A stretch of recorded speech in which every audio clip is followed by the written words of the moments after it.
नमो नमः। सुप्रभातम। दोस्तों नमस्कार। आज हम इस क्लास में गुण संधि पढ़ेंगे। दोस्तों पिछली क्लास में हमने दीर्घ संधि पढ़ी थी। दोस्तों ये सब दीर्घ और जो गुण संधि है ये स्वर संधि के भेद हैं। तो दोस्तों गुण संधि का पहला सूत्र है अदें गुणः। यह गुण संज्ञक सूत्र है। क्या करता है ये? गुण संज्ञा करता है। क्या करता है? गुण संज्ञा करता है। ठीक है, गुण संज्ञा। दोस्तों गुण में जो वर्ण आते हैं वो है अत मतलब ए, और एंग मतलब एंग प्रत्याहार के अंतर्गत आने वाले वर्ण ए और ओ। ये तीन वर्ण गुण संज्ञक होते हैं। कौन कौन से? ए और ओ। ये तीनों वर्ण गुण संज्ञक वर्ण कहे जाते हैं या गुण संज्ञक हैं। दोस्तों इस गुण संज्ञक वर्णों से संबंधित एक प्रश्न बन सकता है। निम्न में से गुण संज्ञक वर्ण नहीं है। ऑप्शन 1 अ, ऑप्शन 2 ए, ऑप्शन नंबर 3 ओ, ऑप्शन नंबर 4 औ। तो दोस्तों यहाँ ए और ओ तीनों तो गुण संज्ञक वर्ण है, जबकि ओ औ जो वर्ण है अंतिम 4 वाले ऑप्शन में वो गुण संज्ञक वर्ण नहीं है, वह वृद्धि संज्ञक वर्ण है। इसलिए आंसर इसमें ऑप्शन नंबर 4 सही होगा। दोस्तों गुण संधि का सूत्र है आद्गुणः। क्या सूत्र है? आद्गुण है। ये सूत्र कहता है एवर्णाद अचि परे पूर्व परयो एको गुण आदेश है शाद। अर्थात एवर्ण मतलब ए और आ से। ए वर्ण बोले तो ए या आ से। ए वर्ण ए या आ से, ए या आ से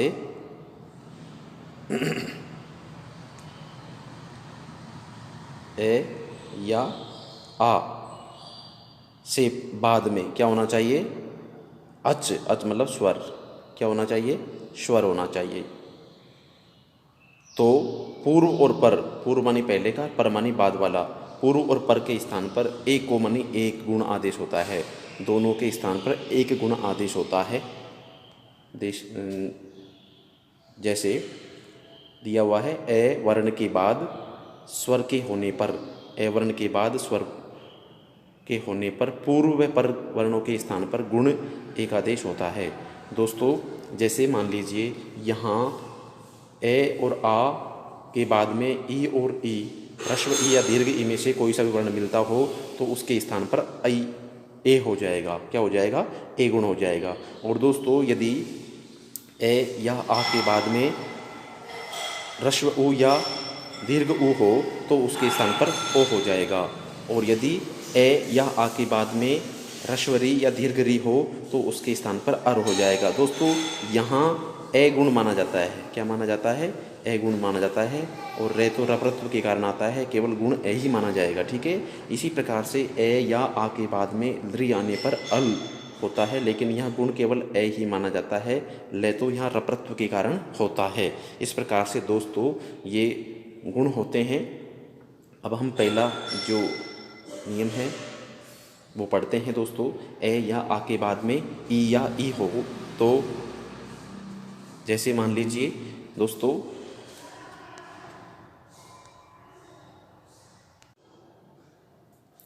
जैसे उप प्लस इंद्र, यहाँ उप जो है प्रथम पद उसका अंतिम अक्षर ए है और उसके बाद में इंद्र का पहला अक्षर ई है। तो ए और ई मिल करके क्या होता है दोस्तों? ए होता है। दोनों के स्थान पर ए हो जाएगा तो मिल करके वर्ण बनेगा, पद बनेगा उपेंद्र। क्या बनेगा? उपेंद्र। और नर प्लस इंद्र, यहाँ पर भी ए और ई प्रथम पद के अंत में ए वर्ण है और द्वितीय पद का प्रारंभिक अक्षर ई है। ए और ई दोनों के स्थान पर ए हो जाएगा। क्या हो जाएगा? ए हो जाएगा। ठीक है, ए हो जाएगा तो यहाँ न और रे हलंत हो जाएगा। नर और इंद्र का ई के हटी गया है। अब क्या बचा है? द्र। तो रे में एक ही मात्रा मिलेगी और क्या बन जाएगा? नरेंद्र। क्या बन जाएगा? नरेंद्र। दोस्तों अगला उदाहरण है गज प्लस इंद्र। यहाँ पर भी ए और ह्रस्व ई दोनों के स्थान पर क्या हो गया है, ए गुण हो गया है, और ग ज हलंत और न और द्र मिलाएंगे दोस्तों, क्या बन जाएगा, गजेंद्र। क्या बन जाएगा, गजेंद्र। ठीक है दोस्तों। इसी प्रकार से सुर प्लस इंद्र जो है उसमें भी सुर का अंतिम अक्षर जो रे है, रे में ए वर्ण है, इसलिए क्या स्थिति आ जाएगी, ए आ जाएगा, और इंद्र का पहला अक्षर ई है, ए और ई मिल करके ए हो जाएगा, और क्या बन जाएगा दोस्तों, सुरेंद्र। धर्म प्लस इंद्र बराबर क्या बन जाएगा दोस्तों, धर्मेंद्र। क्या बन जाएगा, धर्मेंद्र। ए और ई मिल करके ए गुण हो जाएगा दोस्तों। अगला उदाहरण है लोक प्लस इंद्र। यहाँ पर भी लोक जो शब्द है उसका अंतिम अक्षर ए है, ए वर्ण है, और इंद्र का पहला अक्षर ई है, दोनों के स्थान पर क्या हो जाएगा दोस्तों, ए गुण हो जाएगा। और ए गुण होने पर कै हलंत हो जाएगा, कै में ए की मात्रा मिलेगी, और केंद्र लोकेंद्र। क्या बन जाएगा, लोकेंद्र। इसी प्रकार से देव प्लस इंद्र, देव प्लस इंद्र यहाँ पर भी ए और ई मिल करके, ए और ई मिल करके क्या हो जाएगा, ए हो जाएगा, और क्या बन जाएगा, देवेंद्र है। दोस्तों यहाँ लोक प्लस ईश बराबर लोकेश जो बन रहा है, यहाँ पर प्रथम पद का अंतिम अक्षर ए है और द्वितीय पद का प्रथम अक्षर दीर्घ ई है, और दोनों के स्थान पर क्या हो जाएगा, ए हो जाएगा। इस प्रकार से क्या बन जाएगा, लोकेश बन जाएगा। देवेश, देव प्लस ईश बराबर देवेश। यहाँ पर भी देव शब्द में अंतिम अक्षर क्या है, ए है, और ईश का प्रथम अक्षर क्या है, ई है, दोनों वर्णों के स्थान पर ए गुण हो जाएगा। इसी प्रकार से अगला उदाहरण है शुर प्लस ईश बराबर क्या बनता है, सुरेश। तो दोस्तों सुरेश में कौन सी संधि है, गुण संधि है। कोई आपसे पूछे कि सुरेश का संधि विच्छेद क्या होगा, तो आप बताएं सुर प्लस ईश। तो दोस्तों अगर अगला उदाहरण है दिन प्लस ईश है, यहाँ पर भी ए और ई मतलब ह्रस्व ए और दीर्घ ई दोनों वर्णों के स्थान पर क्या हो जाएगा, ए हो जाएगा। और रमा प्लस ईश बराबर क्या हो जाएगा, रमेश। यहाँ पर भी यहाँ दोस्तों प्रथम पद का अंतिम अक्षर में क्या है, आ है, और इसके बाद में प्रथम ईश का प्रथम अक्षर दीर्घ ई है। इस प्रकार से क्या बन जाएगा, आ और ई मिल करके ए गुण हो जाएगा, और क्या बन जाएगा, रमेश। महेश में भी प्रथम पद का अंतिम अक्षर आ है और ईश का प्रथम अक्षर ई है, तो दोस्तों आ और दीर्घ ई मिल करके ए हो जाएगा, और क्या बन जाएगा, महेश बन जाएगा। राका प्लस ईश है, यहाँ पर भी प्रथम पद का अंतिम अक्षर जो का है उसमें आ है, और उसके बाद में ईश का प्रथम अक्षर दीर्घ ई है, और दोनों के स्थान पर क्या हो जाएगा, ए गुण हो जाएगा, और क्या बन जाएगा, राकेश है। और कमलेश भी इसी प्रकार से बनेगा, कमला प्लस ईश है बराबर कमलेश। न प्लस इति, यहाँ पर ए और ई, ए और ह्रस्व ई मिल करके ए गुण हुआ है, और क्या बन गया है, नेति। यथेच्छम में आ और ई, आ प्लस ई मिल करके क्या बन जाएगा दोस्तों, क्या बनेगा यहाँ पर, यथेच्छम। क्या बनेगा, यथेच्छम। ठीक है, यथेच्छम। अगला है दोस्तों ए या आ के बाद में ह्रस्व उ या दीर्घ उ हो तो क्या हो जाता है, ओ गुण हो जाता है। जैसे मान लीजिए दोस्तों आपके सामने पहला उदाहरण है सूर्य। तो सूर्य शब्द है जो उसका अंतिम अक्षर क्या है, ए, अंतिम क्या है, ए, और उदय का पहला अक्षर क्या है, उ, ह्रस्व उ। तो दोनों के स्थान पर क्या हो जाएगा दोस्तों, ओ हो जाएगा। क्या हो जाएगा, ओ हो जाएगा। अब ओ हो जाएगा तो क्या हो जाएगा, सूर्य। ठीक है, सूर्य का यह हलंत हो जाएगा, और यहाँ ओ हो गया दोनों के स्थान पर, और द और य। तो दोस्तों ये में ओ की मात्रा मिलेगी, और दय लिखेंगे। इस प्रकार से क्या बन जाएगा, सूर्योदय बन जाएगा। अगला उदाहरण है दोस्तों पर प्लस उपकार। यहाँ पर में अंतिम अक्षर क्या है, ए, और उपकार में प्रथम अक्षर क्या है, उ। ए और उ मिल करके ओ हो जाएगा, और रे में ओ की मात्रा मिलेगी, और क्या बन जाएगा, परोपकार। नर प्लस उत्तम, नर प्लस उत्तम, यहाँ पर नर प्लस उत्तमः बराबर नरोत्तमः बन जाएगा। महा प्लस उदय, इसमें महा प्लस उदय में आ और उ, मतलब महा का अंतिम अक्षर आ है और उदय का प्रथम अक्षर उ है। दोनों के स्थान पर क्या हो जाएगा दोस्तों? ओ हो जाएगा। क्या हो जाएगा? ओ गुण हो जाएगा। और क्या बनेगा? महोदय। वृक्ष प्लस उपरी, यहाँ पर ए और क्या है दोस्तों? ए और ह्रस्व उ है, इसको मिलकर के क्या हो जाएगा दोस्तों? ओ हो जाएगा। और क्या बन जाएगा? वृक्षोपरि। पुरुष प्लस उत्तमः, इसमें भी दोस्तों ए और उ, ए और उ मतलब पुरुष जो शब्द है उसका अंतिम अक्षर ए है और उत्तम का प्रथम अक्षर उ है। दोनों के स्थान पर ओ गुण हो जाएगा। और क्या बन जाएगा? पुरुषोत्तमः। सर्वोदय में सर्व प्लस उदय, सर्वोदय में सर्व प्लस उदय जो है संधि विच्छेद, तो सर्व शब्द का अंतिम अक्षर ए है और उदय का प्रथम अक्षर उ है। दोनों के स्थान पर क्या हो जाएगा? ओ हो जाएगा। और क्या बन जाएगा? सर्वोदय। यथा प्लस उपचार में क्या है? यथा प्लस उपचार, यथोपचार। यहाँ जो यथा शब्द है उसका अंतिम अक्षर आ है और उपचार का प्रथम अक्षर उ है।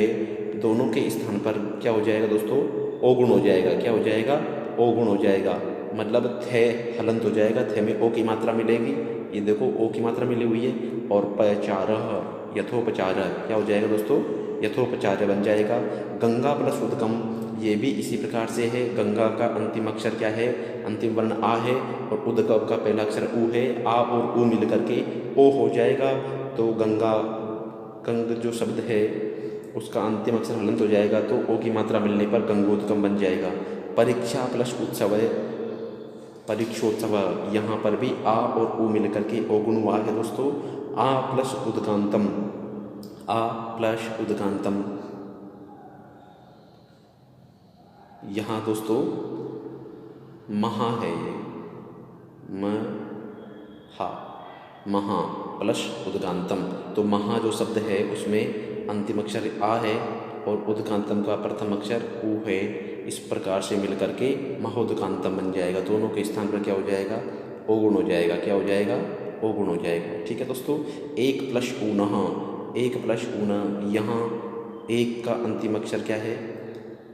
एक जो शब्द है उसका अंतिम अक्षर ए है और ऊने का प्रथम अक्षर दीर्घ उ है। दोनों के स्थान पर क्या हो जाएगा? ओ हो जाएगा। और क्या बन जाएगा? एको नहा, एको नहा। अत्यंत प्लस ऊर्ध्वम, अत्यंत प्लस ऊर्ध्वम में ए प्लस उ दीर्घ उ है और क्या मिल के हो जाएगा? ए और उ मिल करके ओ हो जाएगा। क्या हो जाएगा? ओ गुण हो जाएगा दोस्तों। महा प्लस पूर्णम, यहाँ महा जो शब्द है उसका अंतिम अक्षर आ है और पूर्णम का प्रथम अक्षर दीर्घ उ है। दोनों के स्थान पर मिल करके ओ गुण हो जाएगा। क्या हो जाएगा? ओ गुण हो जाएगा। इस प्रकार से क्या बन जाएगा? महोर्णम बन जाएगा। और माया ऊर्जस्वी, यहाँ पर भी माया ऊर्जस्वी, तो यहाँ जो आ है, माया का जो आ है उसके बाद में ऊर्जस्वी में दीर्घ उ है। दोनों के स्थान पर ओ हो जाएगा और यहाँ ये और जोड़ देंगे, माँ ये यो, यहाँ पर ये मिसप्रिंट हो गया है, माँ ये योर्जस्वी, योर्जस्वी। ठीक है, इस प्रकार से बनेगा। अगला नियम है ए या आ के बाद में री या री मिलता हो। ए या आ के बाद में ह्रस्व री या दीर्घ री मिलता हो तो उसके स्थान पर क्या होता है दोस्तों? उसके स्थान पर अर होता है, अर्थात ए तो गुण होता है और रे रप्रत्व ओरण रप्रत, ओरण रप्रह सूत्र के द्वारा रप्रत्व हो जाता है और क्या होता है? अरह। जैसे मान लीजिए सप्त जो पद है उसका अंतिम अक्षर ए है और ऋषि का प्रथम अक्षर री है, तो यहाँ दोनों वर्णों के स्थान पर क्या हो जाएगा? ए तो गुण हो गया और रे रप्रत्व हो गया, अर हो गया।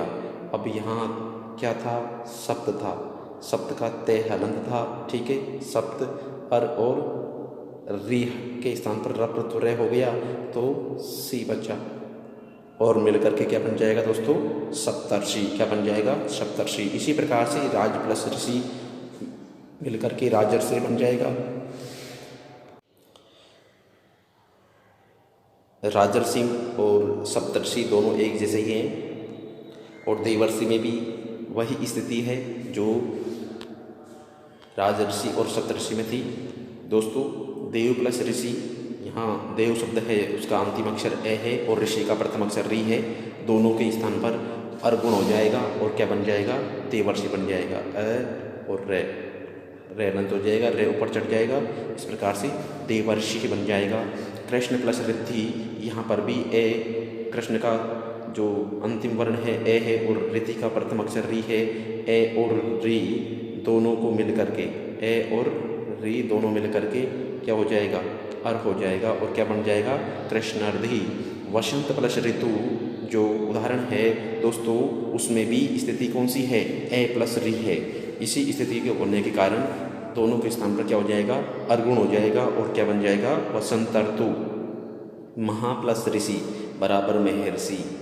दोस्तों इसका संधि विच्छेद पूछा जाता है और इसमें संधि का नाम भी पूछा जाता है, महर्षि और ब्रह्मर्षि, ठीक है।